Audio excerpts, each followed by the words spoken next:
CAGയും സംസ്ഥാനത്തെ തഴയുന്നു എന്ന വാഗ്വാദമാണ് നമ്മുടെ ബഹുമാനപ്പെട്ട ധനമന്ത്രിക്കുള്ളത്. എന്ത് പറയാനാണ്? കാരണം CAG ഒരു വളരെ ഇൻഡിപെൻഡൻ്റ് ആയിട്ടുള്ള ബോഡിയാണ്. അതൊരു കോൺസ്റ്റിറ്റ്യൂഷണൽ ബോഡിയാണ്, ഓട്ടോണമസ് ബോഡി. അതിനെപ്പറ്റി പറയുകയാണെങ്കിൽ ഞാൻ പറയാം, അത് കേന്ദ്രത്തെ തഴുകുന്നുണ്ടോ ഇല്ലെന്നുള്ളതിന് ഞാനൊരു തെളിവ് തരാം.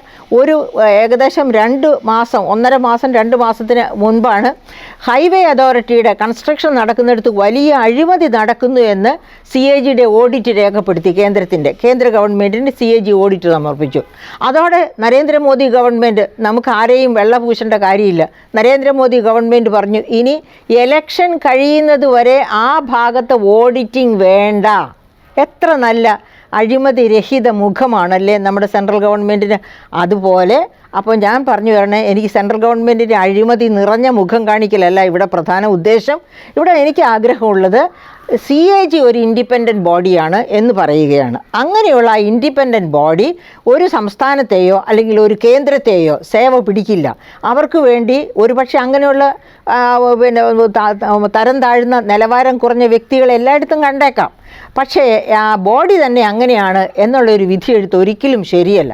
അപ്പോൾ ആ CAG കൃത്യമായ കണക്ക് കൊടുക്കാൻ വരണമെങ്കിൽ സംസ്ഥാന ഗവൺമെൻറ്റിൻ്റെ GST വകുപ്പ് തന്നെ ഈ IGST പറ്റിയുള്ള കണക്കുകൾ, ഈ പറഞ്ഞ 332 കോടിയുടെ അരിയർ എന്താണ് കിട്ടാനുള്ളത്, എന്നാണ് കിട്ടാനുള്ളത്, എങ്ങനെയാണ് കിട്ടാനുള്ളത്, എന്തുകൊണ്ട് കിട്ടാതെ പോയി, ഇത്തരം കാര്യങ്ങളെപ്പറ്റി കൃത്യമായ കണക്കുകൾ CAG വഴിയായിട്ട് ബോധിപ്പിച്ചാൽ അത് കിട്ടും. ബഹുമാനപ്പെട്ട ധനമന്ത്രി എന്തിനാണ് ഇങ്ങനെ കേരളത്തിലെ ജനങ്ങളെ, അതായത് സ്വന്തം കുറ്റം കൊണ്ട്, സ്വന്തം എന്ന് വെച്ചാൽ ഞാൻ ധനമന്ത്രിയുടെ കുറ്റമെന്നല്ല പറയണേ, സ്വന്തം ഗവൺമെൻറ്റിൻ്റെ വീഴ്ച കൊണ്ടാണ് ഇത്ര ഭയങ്കരമായ, അതായത് കേരളം ഫോം ചെയ്യപ്പെട്ട 1956 നവംബർ 1 ശേഷം ഇത്ര രൂക്ഷമായ ധനപ്രതിസന്ധി ഒരിക്കലും ഫേസ് ചെയ്തിട്ടില്ല എന്ന് വളരെ ഉറച്ച് ശക്തമായി പറയാൻ എന്നെക്കൊണ്ട് കഴിയും. അതിനുള്ള മുഴുവൻ ഡോക്യുമെൻറ്റ്സും ബജറ്റ് ഇൻ ബ്രീഫ് തന്നെ നോക്കിയാൽ അറിയാം, അല്ലെങ്കിൽ അതിനുശേഷമുള്ള എന്ത് ഡോക്യുമെൻറ്റ്സ് നോക്കിയാലും അറിയാം. അതുപോലെ CAGയുടെ റിപ്പോർട്ടുണ്ട്, അതുപോലെ RBIയുടെ കണ്ടെത്തലുകളുണ്ട്. RBI കഴിഞ്ഞ ഡിസംബറിലെ റിപ്പോർട്ടിൽ പറഞ്ഞതാണ് 4 സംസ്ഥാനങ്ങളേ ഉള്ളൂ കടം GSDP റേഷ്യോ 35 മുകളിലുള്ളത്. കേരളം, രാജസ്ഥാൻ, ബീഹാർ, പഞ്ചാബ്, 4 സംസ്ഥാനങ്ങൾ. ഇന്ത്യയിലെ 28 സംസ്ഥാനങ്ങളിൽ 4 സംസ്ഥാനങ്ങളെ ഇങ്ങനെ ഗതികേടിലുള്ളൂ എന്ന് പറഞ്ഞു.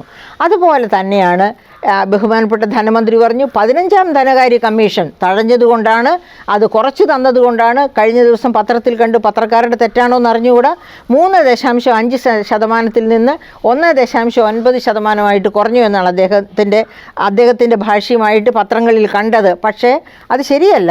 2.5% നിന്ന് 1.93%, അതായത് 14ാം ധനകാര്യ കമ്മീഷൻ കേരളത്തിന് നൽകിയത് 2.5%. അത് 15ാം ധനകാര്യ കമ്മീഷൻ അത് മാനദണ്ഡങ്ങളിൽ വന്ന മാറ്റം കൊണ്ടാണ്.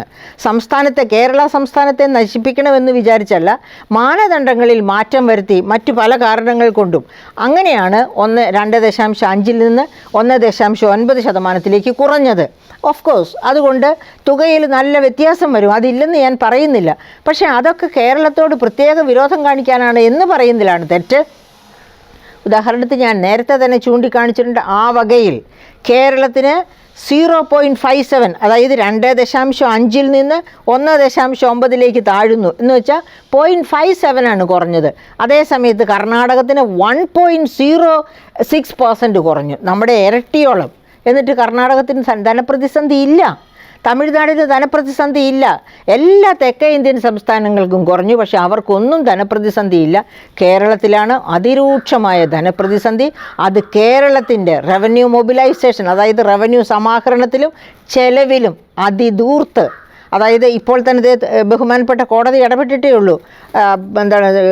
ഈ നമ്മുടെ തദ്ദേശ സ്വയംഭരണ സ്ഥാപനങ്ങളിൽ നിന്ന് കൃത്യമായി എമൗണ്ട് പിരിക്കാനുള്ള അവിടെ സെക്രട്ടറി അല്ല തദ്ദേശ സ്വയംഭരണ സ്ഥാപനങ്ങൾ, അതായത് 1992 ഭരണഘടന ആക്ട് അനുസരിച്ച് വന്ന സ്വയംഭരണ സ്ഥാപനങ്ങളാണ് തദ്ദേശ സ്വയംഭരണ സ്ഥാപനങ്ങൾ. അവയുടെ കൗൺസിലാണ് തീരുമാനിക്കേണ്ടത്, അതായത് തിരഞ്ഞെടുക്കപ്പെട്ട കൗൺസിൽ. അവരും ഒരു ഗവൺമെൻറ് തന്നെയാണ്. ആ ഗവൺമെൻറ് ആണ്. അതുകൊണ്ട് അവരെ നിങ്ങളുടെ ഇഷ്ടം പോലെ, സംസ്ഥാന ഗവൺമെൻറ്റിനോ കേന്ദ്ര ഗവൺമെൻറ്റിനോ അവരവൻ്റെ ഇഷ്ടം പോലെ ചട്ടുകമാക്കി മാറ്റാവുന്നതല്ല. ഈ തദ്ദേശ സ്വയംഭരണ സ്ഥാപനങ്ങൾ എന്നാണ് ഇന്ന് കോടതി വിധിയിലൂടെ ഇന്നലെ കോടതി വിധിയിലൂടെ പുറത്തു വന്നിരിക്കുന്നത്. അപ്പോൾ ഇതൊക്കെ സംസ്ഥാന ഗവൺമെൻറ്റിന് നേരത്തെ അറിയാവുന്നതാണ്. ഞങ്ങളാണ് ഈ തദ്ദേശ സ്വയംഭരണ സ്ഥാപനങ്ങളുടെ രക്ഷിതാക്കൾ എന്ന് പറഞ്ഞ് വീമ്പിളക്കിക്കൊണ്ട് നടക്കുന്നതുമാണ് സംസ്ഥാന ഗവൺമെൻറ്.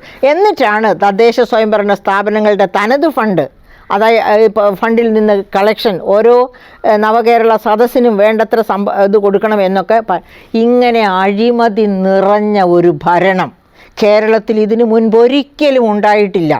എന്ത് പറയരുതോ എന്ത് ചെയ്യരുതോ അത് മാത്രമാണ് സർക്കാർ ചെയ്യുന്നതും പറയുന്നതും. അത് കോടതി ഇടപെട്ടിട്ടോ അല്ലാതെ ഈ പൗരപ്രമുഖർ ഇടപെട്ടിട്ടോ ഒന്നും നന്നാകാൻ പോകുന്നില്ല. ഈ ഗവൺമെൻറ് പഠിക്കേണ്ടി വരും. ഇങ്ങനെ അങ്ങ് പോയാൽ യാതൊരു സംശയവുമില്ല.